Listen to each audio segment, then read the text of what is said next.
Before we go any further, tell me where you're watching from. Leave your country in the comments. I always enjoy seeing how far these stories travel. And if you haven't subscribed to HOA Revenge Stories yet, now's the perfect time. Hit that subscribe button because this story only gets wilder from here. I inherited 9,500 acres of Montana ranch land and a herd of 43 bison from a grandfather I barely knew. A few days later, I received a certified letter from a homeowners association I had never even heard of. According to them, I had exactly 14 days to remove every single animal from my property, or risk losing the ranch itself. What they didn't realize was that my grandfather had planned for this years before, and he'd hidden something inside a contract that would eventually change everything. My name is Dale. 3 months ago, I was managing inventory at a warehouse in Ohio. Today, I own a sprawling buffalo ranch that's larger than the entire island of Manhattan. My grandfather, Walt, passed away in March. We hadn't spoken in 6 years because of a pointless family argument that neither of us ever bothered to fix. So when his attorney called and calmly informed me that I was the sole beneficiary of his estate, I honestly thought someone was playing a prank. They weren't. The inheritance included 9,500 acres of Montana land, a historic ranch house that had stood there longer than Montana had been a state, a thriving herd of bison, and one document quietly sitting inside a filing cabinet that would eventually save every acre. Walt had purchased the property back in 1987, when most people considered it worthless. It was rocky, windy, and unsuitable for ordinary cattle ranching. But bison were different. They flourished in that harsh landscape where other livestock struggled. Starting with just 6 animals, he patiently grew the herd into more than 40. He cared for every one of them as though they were members of his own family. The locals always joked that Walt spent more time talking to his buffalo than he ever did talking to other people. When I first arrived to look at the ranch, I expected to feel detached. After all, I barely knew the man who had left it to me. But standing on a ridge overlooking thousands of acres, as the herd drifted across the prairie like a slow-moving brown river, something inside me changed. For the first time, I understood why my grandfather had never wanted to leave this place. I understood why he ignored my calls during those final years. Everything he had built, every ounce of his energy and pride, had been poured into this land.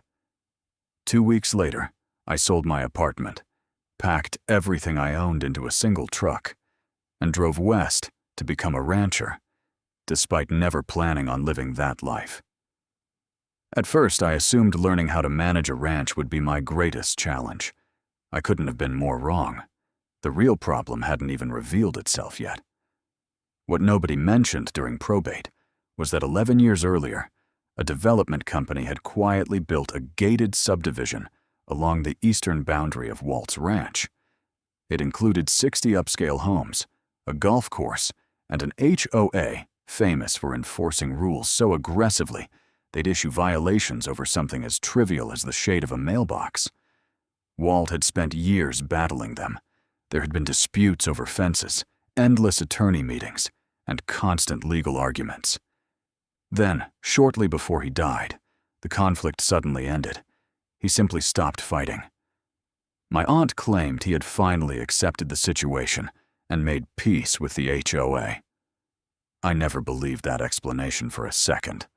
Walt wasn't the type of man who surrendered anything, especially not land he'd spent decades protecting. Still, I tucked the thought away and focused on learning the ranch, feeding the herd, repairing fences, and figuring out my new life. Then, on a gloomy Tuesday morning, everything changed. A certified envelope arrived at my front porch, with the HOA's official seal stamped across the front. I opened it while standing in the driveway with a cup of coffee still in my other hand. The notice was titled, "Violation of Livestock Restrictions Within Protected Residential Zone." According to the letter, every bison had to be removed from the property within 14 days.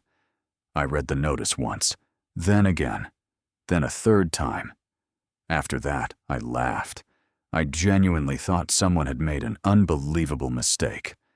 Those bison had been grazing that ranch decades before the subdivision had ever been built. But the letter was extremely specific. It referenced a shared boundary agreement signed in 2015, a document I had never seen. The HOA claimed my grandfather had signed an agreement prohibiting large livestock from grazing within half a mile of the community fence line. Half a mile. That single restriction eliminated nearly 1/3 of the ranch's available grazing land. I immediately called the HOA president, AM. The envelope wasn't addressed to Walt. It was addressed to me. Inside, I found a handwritten letter dated just 4 months before my grandfather passed away. Stapled behind it was an older legal document that looked like it had been folded and unfolded dozens of times over the years. The letter began, "Dale, if you're reading this, they've finally come after the buffalo. Don't panic. Read the deed restriction they're using against you. Then pull out the original county grazing easement from 1988 and compare the dates." My hands trembled as I followed his instructions. The HOA's so-called shared boundary agreement carried a filing date of 2015. The original grazing easement protecting the ranch had been recorded in 1988. 27 years earlier, it had been officially filed with Park County, granted the property permanent agricultural protection, and, most importantly, it had never been revoked, canceled, or replaced. Under Montana law, a properly recorded agricultural easement takes priority over HOA restrictions that are created years later, especially when the agricultural property existed long before the residential development. Suddenly, everything made sense. Walt hadn't surrendered to the HOA. He had simply allowed them to believe he had. While they celebrated what they thought was a victory, he'd quietly spent years collecting evidence, preserving documents, and preparing for the day someone would need them. That someone turned out to be me. Over the next 3 days, I worked non-stop with an experienced property attorney, a licensed land surveyor, and a county records clerk. Together, we assembled a case so solid, so thoroughly documented, that even Gerald Voss's own legal team would have trouble arguing against it. On the 11th day, I formally requested an emergency meeting with the HOA board. None of them had any idea what was about to happen. The meeting room was packed with homeowners. Every board member was present. Gerald Voss sat confidently at the front of the room, wearing his usual expensive blazer, looking completely certain the outcome had already been decided. He opened the meeting with the exact same speech he'd been repeating for 2 weeks. "Mr. Whitfield, you've now had 14 days' notice. We expect full compliance." Without saying another word, I placed a thick folder on the conference table and slowly slid it across to him.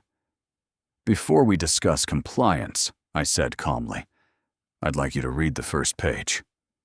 He picked it up.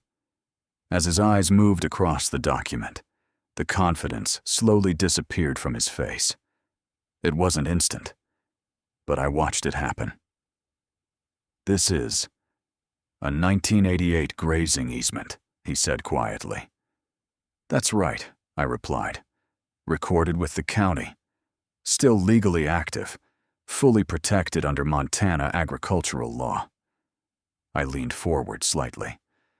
"Which means your 2015 boundary agreement never had the legal authority to override it."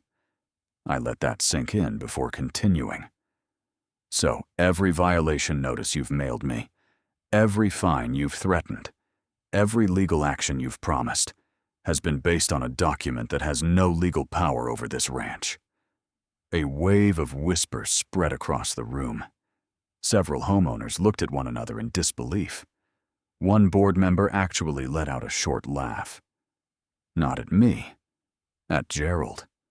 Trying to recover, Gerald immediately started talking about lawsuits, appeals, and possible county action. I let him speak without interrupting. When he finally finished, I reached into the folder and pulled out my grandfather's letter. "Before he died," I said, "Walt left me one final message." I unfolded the page and read it aloud. "If you ever back a rancher into a corner, don't act surprised when he pushes back with the deed in his hand." The room fell completely silent. 3 weeks later, Park County officially reaffirmed the validity of the original agricultural easement. The HOA quietly withdrew every violation notice. Every fine disappeared. Every legal threat was abandoned. No apology ever came. They simply backed away. 2 months later, Gerald Voss resigned as HOA president. Today, all 43 bison still graze across that same ridge every morning, exactly where my grandfather intended them to be. For a long time, I believed Walt had simply left me a ranch. Now I understand he left me something much greater. He handed me a battle he'd already fought for years. He left behind the evidence needed to finish it. And somehow, hidden inside an old drawer, he left enough love and faith in me to make sure I would. Some inheritances aren't measured in acres. They aren't counted in dollars. Sometimes the greatest inheritance is the final act of protection someone leaves behind, long after they're gone. But defeating that HOA wasn't the strangest discovery waiting for me on the ranch. 2 weeks later, while searching through another section of my grandfather's study, I found a second.